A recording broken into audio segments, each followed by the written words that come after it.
ঠাকুর শ্রী রামকৃষ্ণ কলিকাতায় আজ শুভাগমন করিয়াছেন। শ্রীযুক্ত প্রাণকৃষ্ণ মুখোপাধ্যায়ের শ্যামপুকুর বাটির দ্বিতলায় বৈঠকখানা ঘরে ভক্ত সঙ্গে বসিয়া আছেন। এইমাত্র ভক্ত সঙ্গে বসিয়া প্রসাদ পাইয়াছেন। আজ 2রা এপ্রিল রবিবার, 1882 খ্রিস্টাব্দ, 21শে চৈত্র, 1288 শুক্লা চতুর্দশী। এখন বেলা 1টা-2টো হইবে। কাপ্তেন এই পাড়াতেই থাকেন। ঠাকুরের ইচ্ছা এই বাড়িতে বিশ্রামের পর কাপ্তেনের বাড়ি হইয়া তাহাকে দর্শন করিয়া কমলকুঠির নামক বাড়িতে শ্রীযুক্ত কেশব সেনের দর্শন করিতে যাইবেন। প্রাণকৃষ্ণের বৈঠকখানায় বসিয়া আছেন রাম, মনমোহন, কেদার, সুরেন্দ্র, গিরীন্দ্র, যিনি সুরেন্দ্রর ভাতা, রাখাল, বলরাম, মাস্টার প্রভৃতি ভক্তরা উপস্থিত। পাড়ার বাবুরা, অন্যান্য নিমন্ত্রিত ব্যক্তিরাও আছেন। ঠাকুর কি বলেন শুনিবার জন্য সকলেই উৎসুক হইয়া আছেন। ঠাকুর বলিতেছেন ঈশ্বর ও তাহার ঐশ্বর্য, এই জগৎ তাঁর ঐশ্বর্য। কিন্তু ঐশ্বর্য দেখি সকলে ভুলে যায়, যার ঐশ্বর্য তাকে খোঁজে না। কামিনী কাঞ্চন ভোগ করতে সকলে যায়, কিন্তু দুঃখ অশান্তি বেশি। সংসার যেন বিশালক্ষীর নৌকা দহে একবার পড়লে আর রক্ষা নাই। শেকুল কাঁটার মতো এক ছাড়ে তো আর একটি জড়ায়। গোলক ধাঁধায় একবার ঢুকলে বেরোনো মুশকিল। মানুষ যেন ঝলসা পোড়া হয়ে যায়। একজন ভক্ত, এখন উপায় শ্রীরামকৃষ্ণ, উপায় সাধুসঙ্গ আর প্রার্থনা। বৈদ্যের কাছে না গেলে রোগ ভালো হয় না। সাধুসঙ্গ একদিন করলে হয় না, সর্বদাই দরকার। রোগ লেগেই আছে। আবার বৈদ্যের কাছে না থাকলে নারী জ্ঞান হয় না, সঙ্গে সঙ্গে ঘুরতে হয়। তবে কোনটি কফের নারী, কোনটি পিত্তের নারী বোঝা যায়। ভক্ত, সাধু সঙ্গে কি উপকার হয়? শ্রীরামকৃষ্ণ, ঈশ্বরে অনুরাগ হয়, তার উপর ভালোবাসা হয়। ব্যাকুলতা না এলে কিছুই হয় না। সাধু সঙ্গ করতে করতে ঈশ্বরের জন্য প্রাণ ব্যাকুল হয়। যেমন বাড়িতে কারো অসুখ হলে সর্বদাই মন ব্যাকুল হয়ে থাকে, কিসে রোগী ভালো হয়। আবার কারো যদি কর্ম যায়, সে ব্যক্তি যেমন অফিসে অফিসে ঘুরে ঘুরে বেড়ায়, ব্যাকুল হতে হয় সেই রূপ।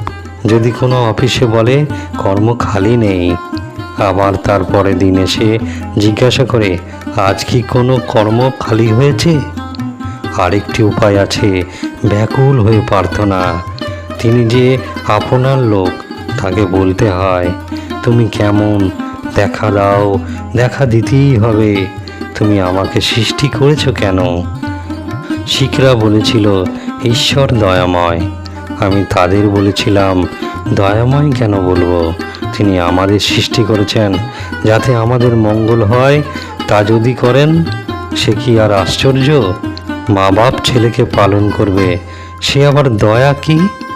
সে তো করতেই হবে, তাই তাকে জোর করে প্রার্থনা করতে হয়। তিনি যে আপনার মা, আপনার বাপ। ছেলে যদি খাওয়া ত্যাগ করে, বাপ মা 3 বৎসর আগেই হিস্সা ফেলে দেয়। আবার যখন ছেলে পয়সা চায়, আবার পুনঃ পুনঃ বলে মা তোর 2টি পায়ে পড়ি, আমাকে 2টি পয়সা দে। তখন মা বেজার হয়ে তার ব্যাকুলতা দেখে পয়সা ফেলে দেয়। সাধুসঙ্গ করলে আরেকটি উপকার হয়, সৎ সৎ বিচার। সৎ নিত্য পদার্থ অর্থাৎ ঈশ্বর, অসৎ অর্থাৎ অনিত্য। অসৎ পথে মন গেলেই বিচার করতে হয়। হাতি পরের কলা গাছ দেখে সুর বাড়ালে সেই সময় মাউত ডাউস মারে। প্রতিবেশী, মহাশয় পাপ বুদ্ধি কেন হয়? শ্রীরামকৃষ্ণ, তার জগতে সকল রকম আছে। সাধু লোকেরাও তিনি সৃষ্টি করেছেন দুষ্টু লোকও তিনিই করেছেন। সদ্বুদ্ধি তিনিই দেন, অসৎ বুদ্ধি তিনিই দেন। প্রতিবেশী, তবে পাপ করলে আমাদের কোনো দায়িত্ব নাই? শ্রীরামকৃষ্ণ, ঈশ্বরের নিয়ম যে পাপ করলে তার ফল পেতে হবে। লঙ্কা খেলে তার ঝাল লাগবে না? সেজবাবু বয়সকালে অনেক রকম করেছিল, তাই মৃত্যুর সময় নানা রকম অসুখ হলো। কম বয়সে এত টের পাওয়া যায় না। কালীবাড়িতে ভোগ রাঁধবার সময় সুন্দরী কাঠ থাকে, ভিজে কাঠ প্রথমটা বেশ জ্বলে যায়, তখন তার ভিতরে জল আছে টের পাওয়া যায় না। কাঠটা পোড়া শেষ হলে যত জল পিছনে ঢেলে আসে ও ফ্যাঁচ ফোঁচ করে উনুন নিমিয়ে দেয়। তাই কাম, ক্রোধ, লোভ এসব থেকে সাবধান হতে হয়। দেখো না, হনুমান ক্রোধ করে লঙ্কা দগ্ধ করেছিল।